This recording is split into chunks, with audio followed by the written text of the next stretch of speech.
Directionless, weak, and lacking accountability. Is this the state of South Africa's labour movement today?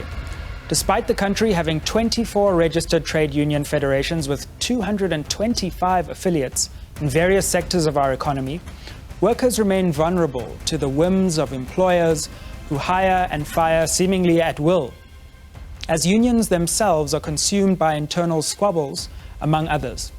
Good evening. Welcome to Unfiltered. I'm Sizwe Mpofu-Walsh. What responsibility do unions take in the current state of high unemployment in South Africa, and why should workers continue putting their faith and trust in them? Tonight we ask, have labour unions failed South African workers? Joining us to discuss this in studio, we have SAFTU's Secretary General, Zwelinzima Vavi, and via Zoom, we are also joined by FEDUSA's General Secretary, Refta Ajam. But first, let's have a look at this insert.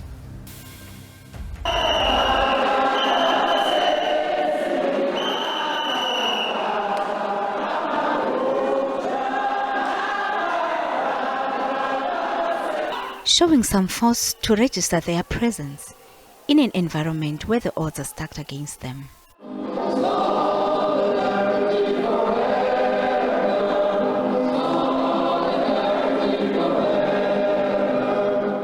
Part of the only 23% or 3 million workers that belong to trade unions. The rest are either retrenched, unregistered or casualized, not protected and having no voice against abusive and exploitative workplaces, with many not even respecting the legislated minimum wages. They too are aware that their jobs remain vulnerable. It's difficult at home.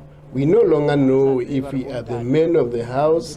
It is very difficult. Even our wives are now thinking that it's the union that is failing us. We have workers who have to work like 15 years, but they are still casualties. They are not permanent.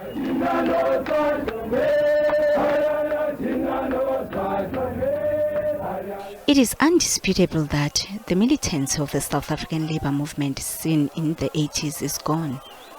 Workers remain the weakest in the post-1994 tripartite arrangement at NEDLAC, where business, labour and government meet to discuss and negotiate issues of the day in the economy. Yet South Africa's unemployment remains one of the highest in the world. The issue of unemployment in our country is our number one crisis. No society can sustain or can be sustained with 1 out of 2 people unemployed, with 70% of youth unemployment. Comrade delegates, we are in danger of creating a permanent class of unemployment if this situation does not change. Workers continue to enjoy untransformed workplaces, with only 6% of employers complying with employment equity laws of either racial or gender representation.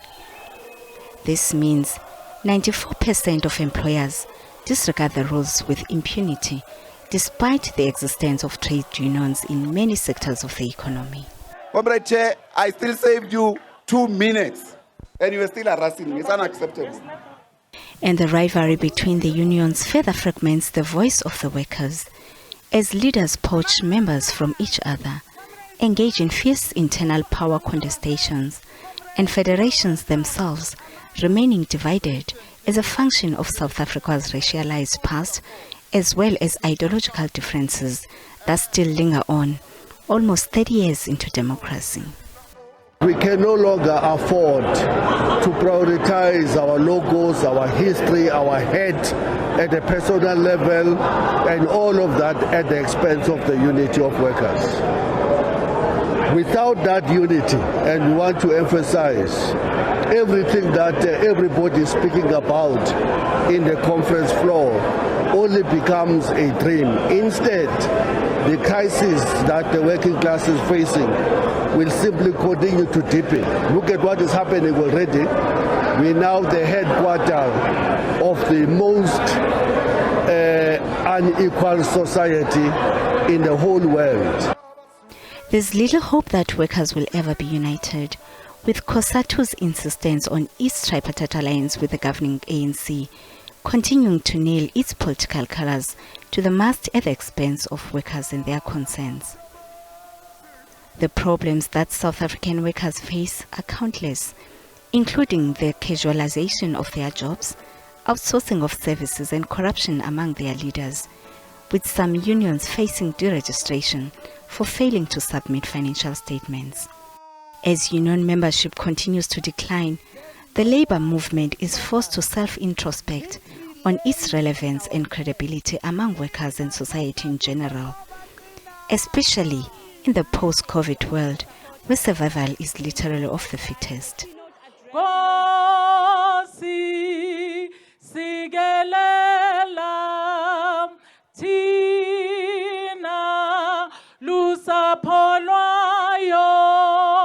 Nonoma Gongoma for Unfiltered, SABC News.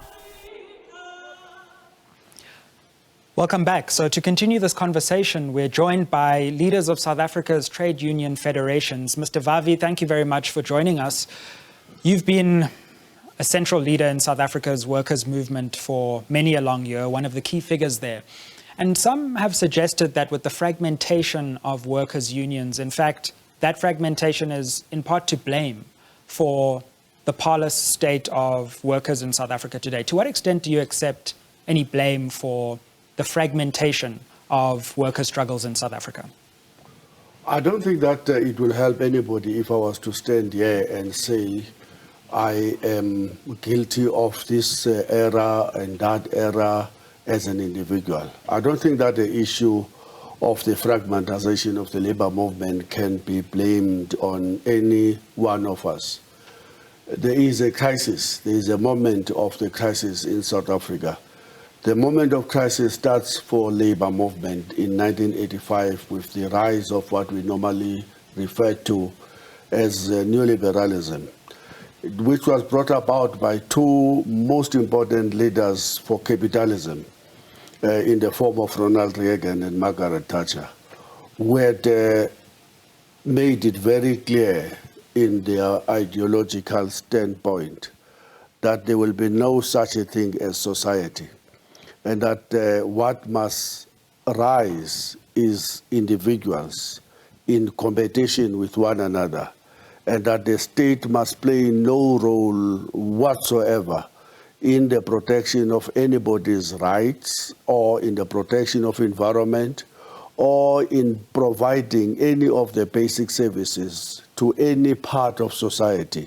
Everything must be left to the market, they believed. But let's agree for the moment that neoliberalism rose and it became but it's a very important factor. Yes, yeah, I hear you. But my question is more specifically on the more recent history of South African trade union fragmentation. I think that's really where the question lies. Let's assume for the moment neoliberalism rose and became an economic problem.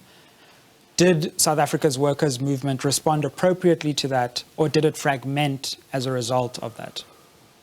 Look, the trade union movement is not blameless, and that's my starting point. I will tell you no lies, and I'm not going to claim any easy victory and in the footstep of Amilcar Cabral. No, we are not blameless. For example, if you look at the two important strikes in the run-up to 2012, the Platinum Belt strike of workers resorting to lead themselves, and the Deodorant's farm workers' uprisings, where workers decided to revolt against the tripartite arrangement imposed slavery wage on them.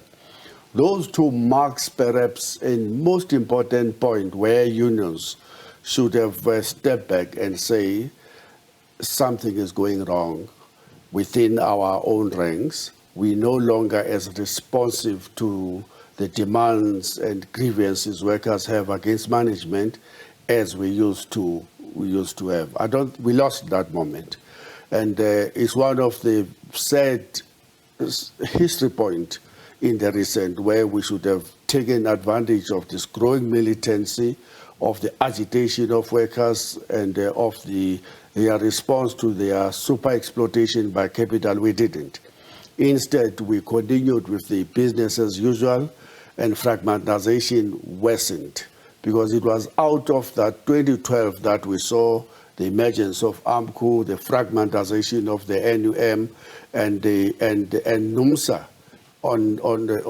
inside the NUM beginning to say, no, hold on, which road is this we are traveling on? This National Democratic Revolution is off rails, with quite a number of others in COSATU saying, no, perfectly in order, there are challenges here and there, but the revolution is on track.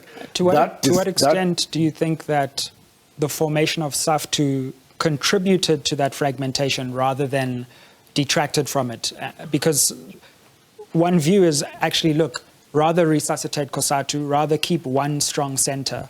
And with the rise of SAFTU, you may have actually deepened the fragmentation rather than deepened the cause of unity. What do you say to that? Well, let me tell you this. SAFTU came about as a result, direct response to the Marikana massacre, when the biggest union in the country, NUMSA, began to say this Marikana massacre is actually a reflection of what is happening in this marriage of convenience between the labor movement, which claims to be absolutely dedicated to the struggle for socialism, and a liberation movement that have begun to shift towards the right from 1995, 1 year into democracy, embracing. You stopped me when I was speaking about the impact of the two leaders, Reagan and Thatcher, into the world politics.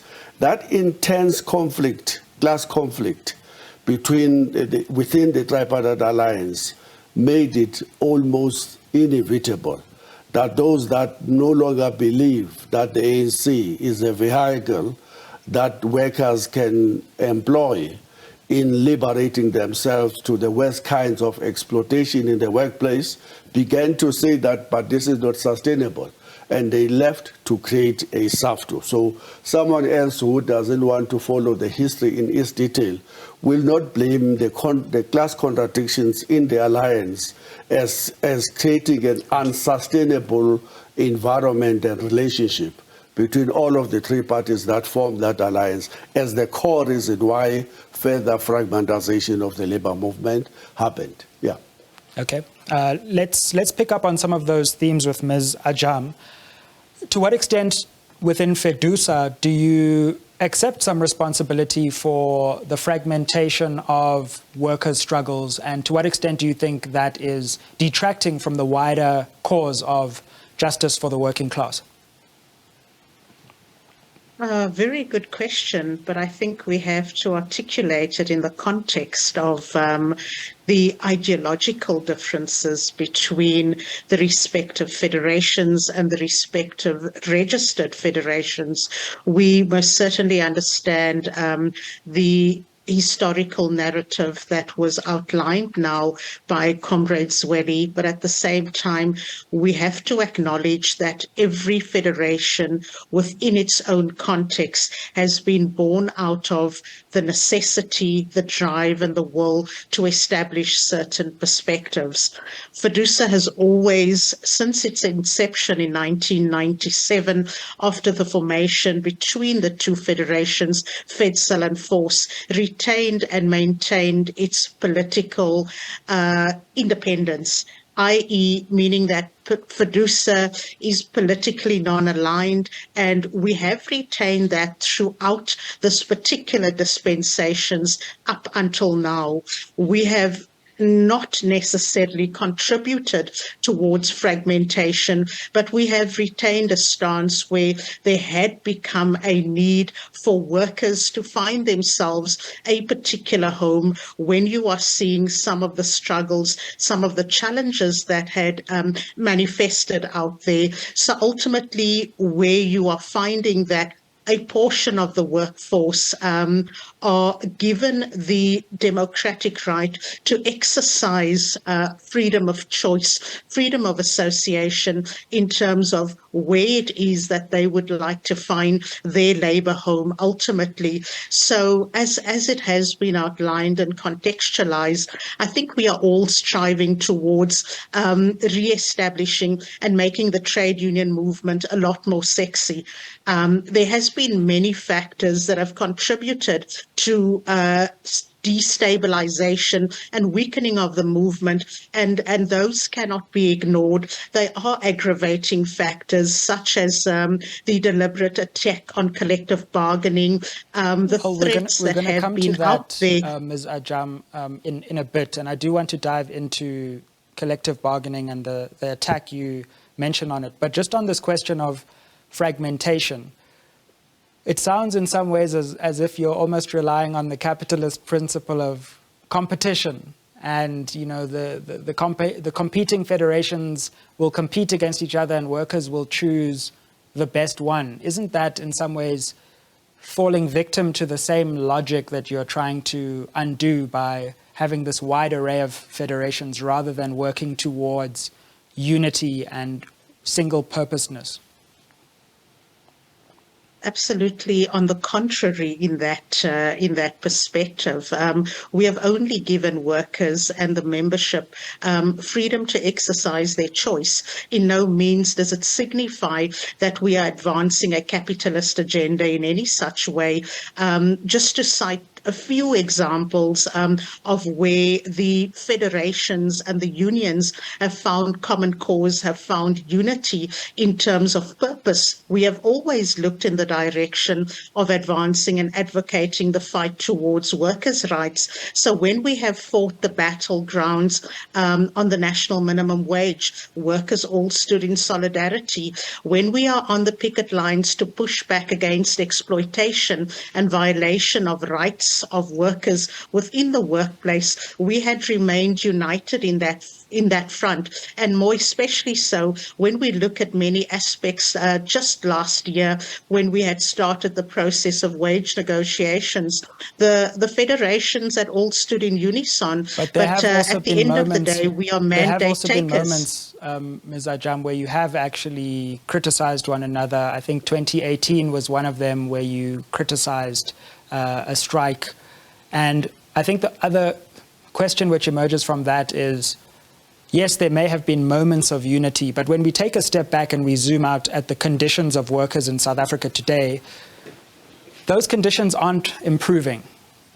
There really haven't been any massive victories in the recent past to celebrate in the same way that in previous eras of our history we saw those victories. And I guess the intuition then is that because of this fragmentation, those victories are becoming increasingly rare and scarce, the big victories. Absolutely not. Let me just refresh your memory and those of the listeners and the viewers out there. Comrade Zweli would know quite well that during the times of the lockdown, during the hard pandemic, where workers were subjected to the most gravest forms of injustices, where South African employers and even government itself was found wanting. There was a glaring lack and an absolute absence of personal protective equipment. If it was not for the plight and the might of the trade unions, who would have exposed the corruption that had happened within the system as a result of PPE theft and PPE corruption? Who would have been out there for the workers out there who were towing the front lines at the time? Who would have assisted them when we had not advanced the issue of COVID TERS? We continuously exposed the violations, and if it had not been for us in terms of discussions, where then would workers have found themselves in a state of absolute despair? So we have to be very careful on balancing these narratives, because in many instances it is man-made and fueling those kind of of those discrepancies, may I say, it only just becomes a distorted reality that many buy into. So we have to be careful of what is reality and what is fiction. And the trade unions continue to find presence at this stage. We just have to ensure that we move in the direction in terms of the vision of upholding the protection of decent work and decent life for Right. all. So we cannot advance those man-made narratives. Sure, we hear your perspective on that. We're also joined by Michael Shingange to bring us a perspective from COSATU. And Mr. Shingange, this question of the fragmentation of workers' struggles has been the theme of our conversation up to now. And what is clear is that many of the failures of COSATU have led to the development of new federations, of alternative paths. To what extent does COSATU accept blame through its own failures for failing to unite working class struggles? Thank you very much for having us, and good evening to Comrade Drive and Rifta. And our apologies for joining late, so I will have caught the conversation a bit late. But what I wanted to agree is a degree of the assertion by Comrade River in terms of the ideological differences or origins of the trade union themselves that contribute to what we call trade union fragmentation. Because trade union fragmentation is not a new phenomenon. It has got its roots and history at how on when the federations or trade unions themselves were established. But can I stop you there, Mr. Shingange, because yes, to be sure, there are ideological differences, but to be sure as well, and this is my real question, some new formations have come out of COSATU's failures, and it's about that I'm really asking. There have been instances where, because COSATU has failed to either advocate for working class interests or because of its associations with the ruling party, offshoots have developed from COSATU furthering that fragmentation. So isn't it COSATU itself that's also contributing to this problem? No, that's what I'm disputing. Actually, we're going to fail this discussion if we're going to apportion the proliferation of trade unions here in the country only to COSATU. To start with, is that COSATU is not the first federation or the only federation. You remember that the historical black workers were not allowed actually to form trade unions. So there will have been trade unions before COSATU, or the black organizations were formed before. As a result, the ideological differences then will not have allowed them to be one federation. Much as COSATU from its inceptions have advocated for one country, one federation, it's a struggle that continues even up to today. And of course, the changing nature of the workplace and the environment, and including the restructuring of the workplace, it necessitated that there will be other unions that are formed. But to be short to your question, it's only one federation that will have come out of COSATU, in this case, of the General Secretary, Comrade Vavi, sitting there. And even there, it was ideological differences in terms of the posture of the prevailing political situation that is taking place in the country. That's the only federation we know to have come out of COSATU, nothing else. SAFTO have been, FEDUSA have always been there, NATO has always been there, and many other federations have always been there, even long before COSATU was formed. So I don't think we will make justice about the failures of trade unions to unite only because of the existence of the tripartite alliance, because that's what I got Comrade Vavi talking about here, that perhaps the reason why there's a fragmentation of trade unions is because you have got a trade union movement that is aligned to the political party, and therefore there's a need for alternative. Yes, but that might have been one of them, but that's not the only one. There are a number of others that are not coming out of COSATU, that had got nothing to do with the political stance of COSATU, but they had everything to do with the ideological stance, including the tactics that the trade unions employ from time to time when they have to fight for the workers' rights. There are others who prefer pause. We'll come to Mr. Shingange this question of tactics, but we've had an opening debate about the reasons and the causes for this fragmentation, to what extent it affects the trade union movement. We'll come back after the break to elaborate on some of the points that have been made about the causes, and also questions of politics and how that feeds into workers' struggles today. We'll be back after this.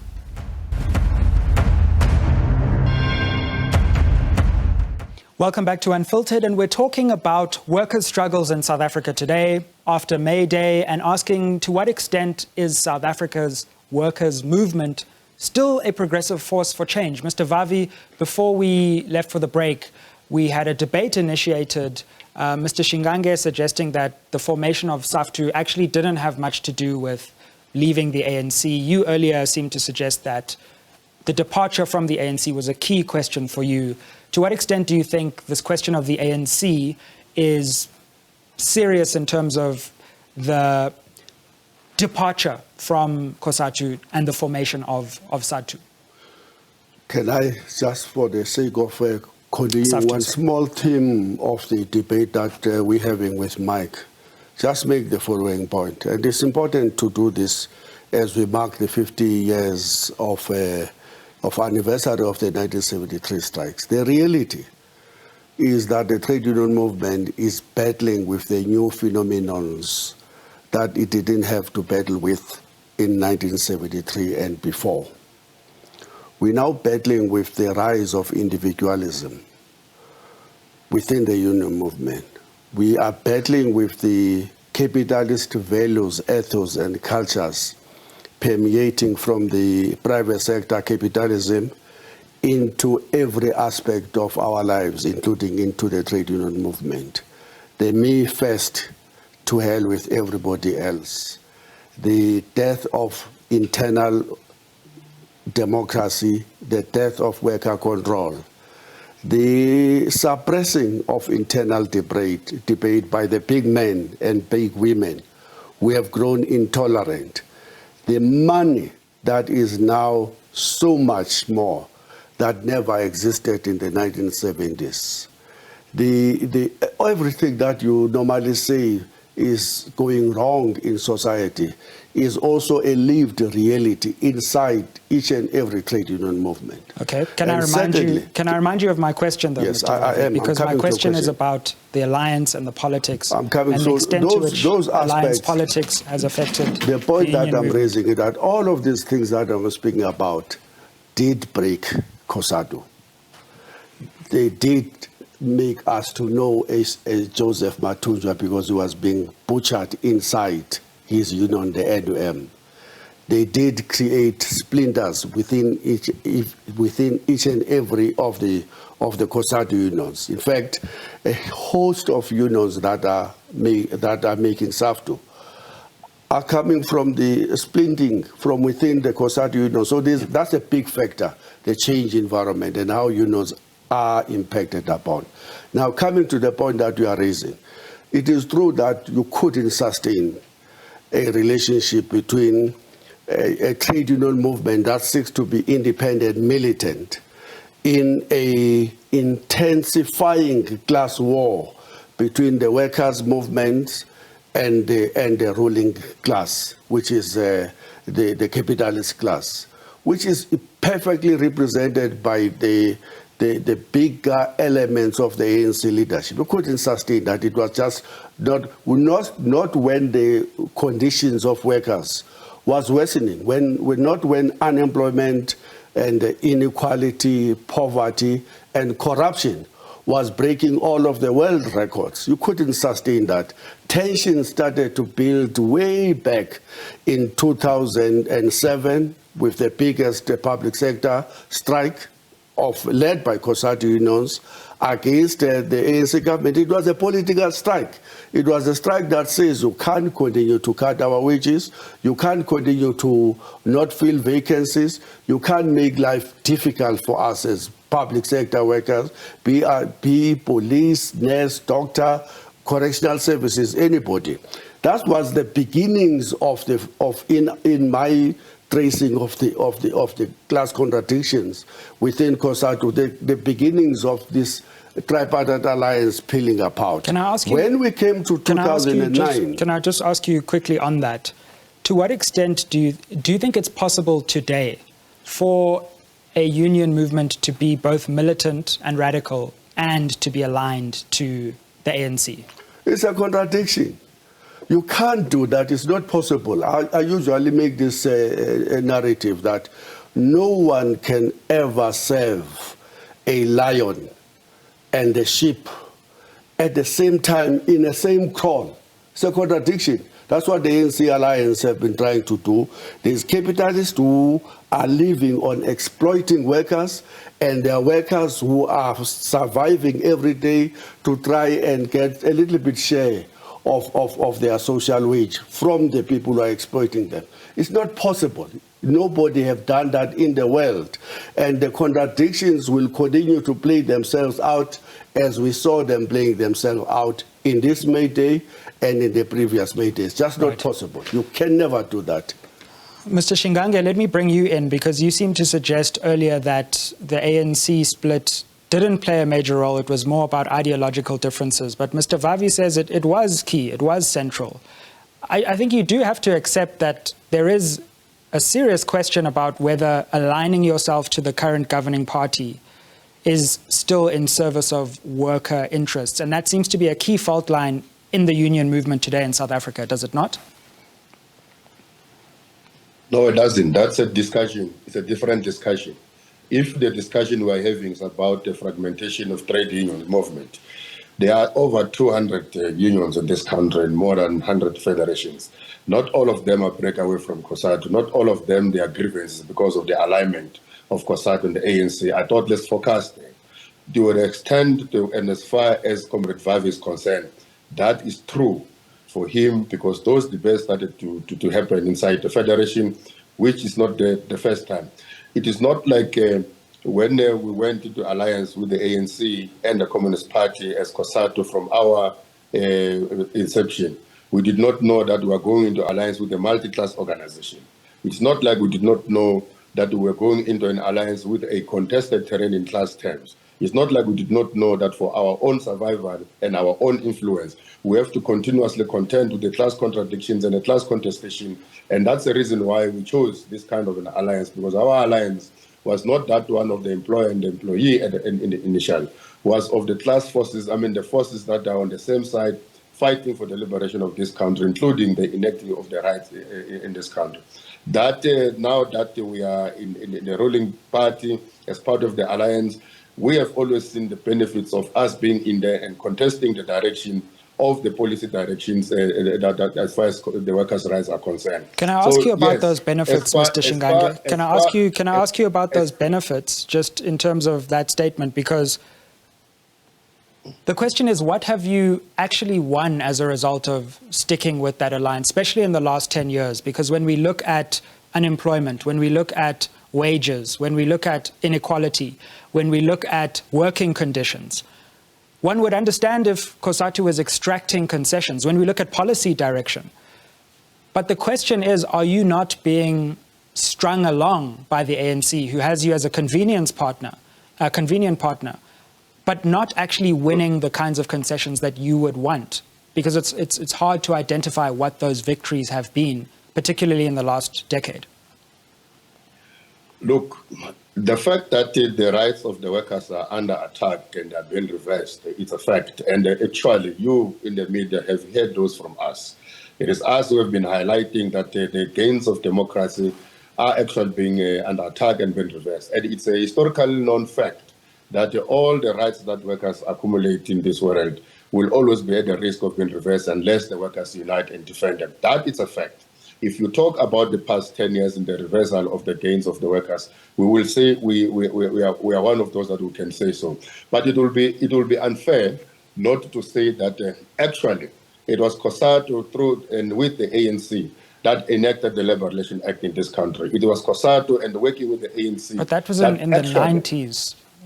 That was a... I'm talking... You asked me a question, I'm answering your question. I was talking about the last 10 years. That was the question. I'm saying before there was no Labour Relations Act. I'm saying before there was no right to strike. I'm saying before there were no collective bargaining. I'm saying before there were no basic condition of employment, including the Employment Equity Act. Those will be the rights that we will have won in the beginning of our transformation agenda in this country. And there haven't been similar gains in the last 10 years. I think that's my point, is that, yes, we might have said, in fact, maybe in the opening decade. Hold on, sir. Hold on. Let me just finish the question.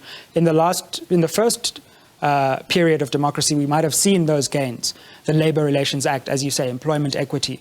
But we haven't seen massive gains like that, certainly in the last 10 years, which begs the question, Why not? And maybe that is that the alliance hasn't served your constituency's interests in the same way as it maybe did in the opening period of democracy. When was the national minimum wage enacted in this country? Was it not in the last 10 years? Well, you didn't refer to that earlier, but okay, so that would be one. No, I didn't want to refer to the last 10 years. That was my question, I was sir. referring to the historical. Yes, so I'm now talking about what you're talking about, the last 10 years. And I will not even want to go to where currently the domestic workers are benefiting under this government as a fight of COSATU and the entirety of the trade union movement now. But the Comrade Rifta earlier on spoke just now about the things that happened and pushed by the trade union movement during the COVID-19. That actually we didn't know in this country before the COVID-19 that actually even the vaccination is not sufficiently covered in terms of the legislation. It was these federations, I'm not just talking about COSATU now, I'm talking about the labor movement, that pushed back on this thing of the forced vaccination on the workers. It was this federation that actually protected the nursing and the public when actually employers were refusing that there are no protective equipment in the workplaces. If we're absent, the retail sector will be finished by now as we speak. The manufacturing sector will be finished by now if we're speaking. If we didn't push for the master plans that protected the industry in this country during the very difficult time, those things did not just happen. Actually, you will know that in 2019 there was a sector, the entire sector that was supposed to close in the close out, which is called the Edgar's Group. That was saved by the trade union movement coming together and see what it can save jobs and also save the economy in this country. So okay. I'm saying that there are weaknesses and that they are reversal. It's not disputed. Can I ask on that? Yes. So can I ask on that? So sure, fair. You have identified some gains. National minimum wage, COVID. But there have also been important moments where South Africans were wondering what happened with COSATU. Mr. Vavi mentioned one, Marikana. And COSATU, it didn't seem, was able to not only just support that struggle, but in some ways appeared complicit in that struggle because of its entanglements with the governing party. And so when push comes to shove and COSATU has to take a stand, a political stand, it seems like that alliance relationship can compromise its voice. And so even today, it's still difficult to know exactly where COSATU is on that question because of that alliance. What would you say to that particular case in point? I will say it's not true. Comrade Vavi, when Marikana happened, was General Secretary of COSATU. He made us, all of us, to wear black T-shirts in a Congress. We vowed, we resolved, we did everything that was possible in the hands of the trade union movement, because that what happened. Actually, himself, through his own General Secretariat's report, characterized that thing as a capitalist onslaught on the workers. We put the blame squarely on the loan miners because there was the capitalists. That at the later stage, it emerged that one of the former trade unionists was involved there. Was involved in what Comrade Vavi calls it, in a capitalist system, in the business line, and so. But that to say that COSATU has done nothing is actually not. It's been economical with the truth. Even to this day, it is COSATU that continues to engage with the families of those people who lost their lives there. I mean that the government to this day and that the companies themselves are not living up to what they will have promised those widows and those victims. It's not something that can be put squarely on the trade union movement, because to suggest that the Marikana happened as a failure of COSATU is as if the trade union movement is the one that actually took guns and aimed at workers. Yes, there was rivalry there, but it had everything to do with the company. It had everything to do with the labor dispute that went wrong, horrible wrong there. Of course, it had everything to do with the rise of what Comrade Vavi calls a rising of personalities or individualism, because of the disgruntlement of some of the unions some of the leaders that were there that had to form other unions and therefore rival one another there. Okay, let me bring in Ms. Ajam. All of a sudden, we'll forget what we went through that period. Let me bring in Ms. Ajam. We hear you on that. We hear you on that. Yeah, absolutely. We've had an interesting conversation and debate here, Ms. Ajam, about the extent to which politics is a dividing line as far as workers' struggles is concerned. What's your view on what we've heard thus far about affiliation with the ANC or not, and how that impacts on the broader worker movement? Well, that's a conversation that requires much introspect. It's a moving target, as you may well know, and as has been highlighted by my comrades on the platform, the dynamics have most certainly changed prior to democracy to where we are today. There's been a complete paradigm shift in terms of what not only the revolution brought about, but now what workers have to struggle for on a daily basis. When you talk about politics, you cannot separate them from the economy. When you talk about politics, you cannot separate them from investment. When you talk about politics, you cannot separate it from privatization. There are many aspects aligned to this conversation, and each one has to be tested and based on its own set of merits. We look at the aspects right now that workers have to fight for, and one of the key bedeviling factors here is that there is a continuous battle where workers have to defend their own turf, where leadership have to defend the unions, and the notion of divide and rule continues to be the order of the day. Let's just take a look at some of the aspects right now where we are taking a look at the deliberate attack on the public sector. There's a notion that it's bloated, there's a perception that public servants are lazy, and there's many perceptions and man-made narratives, as I had referred back to. But if we want to become a developmental state, based on competence and efficiency, we have to start reinvesting within our own working personnel. We cannot continue to push austerity measures under the belt of the political aspects that you started your conversation with, where we are simply going to get failing lack of service delivery. We take a look at the aspects of PRASA and Transnet, where once again a particular narrative is being pushed here that the silver bullet out there is the private sector. Why are we sabotaging our own, and why are we losing the critical and the technical competence to the likes of the UAE? We are bleeding professionally, and we are bleeding so I'm going to in come terms on to of these questions of policy. And I think it is important to speak about the direction that the country is going policy-wise. But just before we go to the break, and briefly, can I just stay on this question of the politics and particularly affiliation to the ANC? How is this related to that question that I asked earlier about the extent to which affiliation to the ANC seems to be a dividing line along which trade union federations have to make a call today in South Africa? Well, from my perspective, I've emphasized that FEDUSA remains politically non-aligned, and we allow our members to exercise their choice. It's a moving target once again, and the federations, along with their respective leadership, have to engage and consult with their own constituents. We have to take a look at what is in the best interests of workers. We have to take a look at what the best interest of sustaining the membership would be at the end of the day, and ultimately it has been proven. The comrades from COSATU have not been silenced in any such way where they have been completely uncomfortable in terms of aspects of corruption, aspects of mismanagement. You have heard them on many fronts yielding the battle, and equally so, Comrade Vavi has equally been outspoken as we have been as FEDUSA on all these elements. So it is up to the respective federations with mandates that they advance and advocate. And I re-emphasize, we are mandate takers, and we're able to advance positions. We're going to have to take it to a break there, but an interesting conversation on the extent to which politics and the politics of the day as it relates to the governing party has affected the worker movement. We're going to continue the conversation after this, reflecting on questions of policy and the policy direction of the country, as well as get any responses to the conversation that's unfolded so far. We'll be back after the break.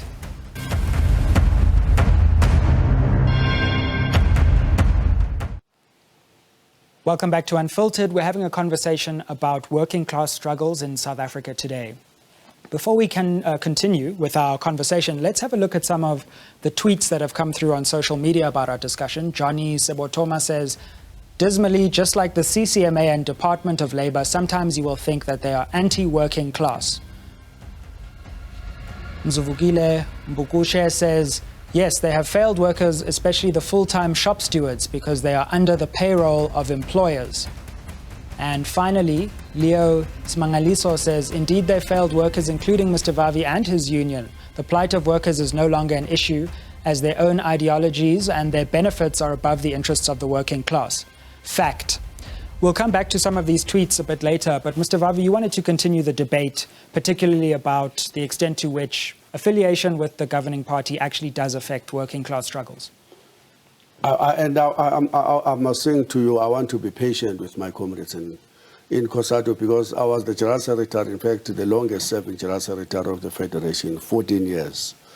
And I've been into each and every discussion, wave after wave of different dimensions to that discussion. I have a benefit of doubt, and I'm not saying that I have a monopoly of wisdom when it comes to this discussion. But the fact is that indeed the tripartite alliance of COSATU, SACP, and the ANC played a most important role in the defeat of the apartheid system. No one of his right mind can ever deny that. But with the benefit of hindsight, knowing that society is in the main divided between two main contending class forces, the capitalist class and the working class, that it was inevitable that the ANC is going to be, as a contested terrain, Mark, was going to be pulled into one or the other direction. And unfortunately, 1995 signaled the pulling of the ANC towards the interest of the capitalist class in society.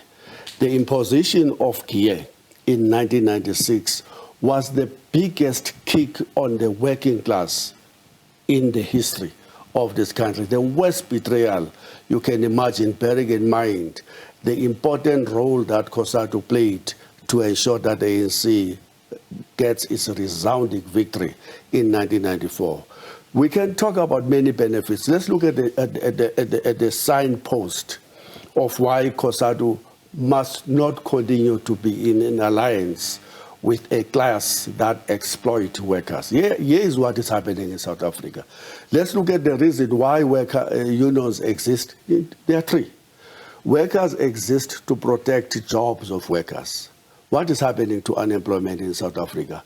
It has grown to 42%. The former victims of apartheid are 50% of them unemployed. The other worst victims of colonialism, apartheid, and capitalism are women. They are 51% unemployed. Our youth is now 70% unemployed. How can you say a worker is benefiting in a political arrangement whose product result is that workers are now the face, the black workers are the face of that unemployment crisis in South Africa? The second thing, the reason unions exist is to improve the wages of workers. Let's look at that signpost.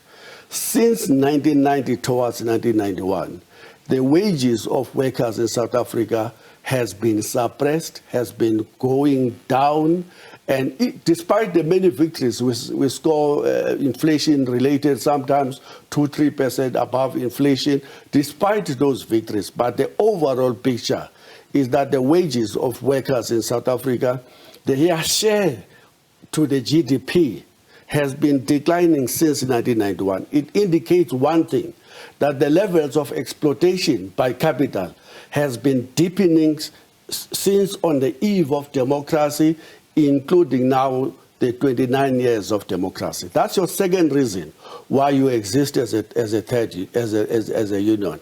And thirdly, the point that I want to emphasize with my leaders in the Federation is this. Look, it is true that a lot of ANC leaders wanted to pay back wanted to give COSATU something after it played such a critical role in all of the elections. Yes, we could have not got all of what is in the Constitution if we didn't have a sympathetic ear on the part of the leadership of the ANC. And I know I was part of the delegation that negotiated the Bill of Rights in South Africa and putting pressure. But the important point that I think Mike is forgetting to underline is that workers in South Africa know that nothing was ever given to them on a silver platter by a sympathetic government. No, we fought for everything. We marched together with all of us to where the Constitution was being drafted in Kempton Park. We marched when we needed the LRA. We marched, we had general strikes when we needed the new basic conditions of employment.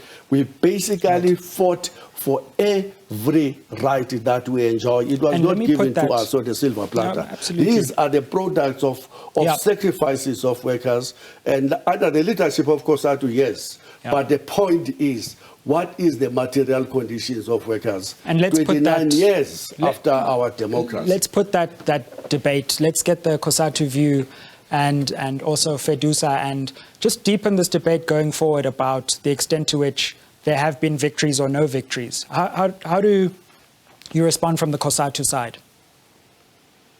Okay, thank you very much. The first thing is that I want to correct, because we keep saying that we affiliated to ANC. We are not. We are an alliance partner. Well, that's, semantics. I mean, we know that you're in an important relationship, and the alliance means that you are directly related to the ANC. There's no doubt about that. We are an alliance partner that is independent. That's the second point is that Comrade Vavi, because it seems to anchor this debate about fragmentation of trade unions and the failures of the gain of the workers only to COSATU. Let's talk about him and his federation, whether or not the problems he's having in his federation is because of the ANC, because he's not aligned to the ANC. But since he left COSATU and formed a trade union federation, I don't think he has ever enjoyed stability that he will be enjoyed by an independent trade union that is not aligned with politics. That's the second point. And the third point is that he has not pursued an absolutely apolitical trade union movement. Since they left, they have always been looking for a political alignment or that one of forming of a political party that is going to lead an ideological perspective of the workers they represent. Where am I getting with this?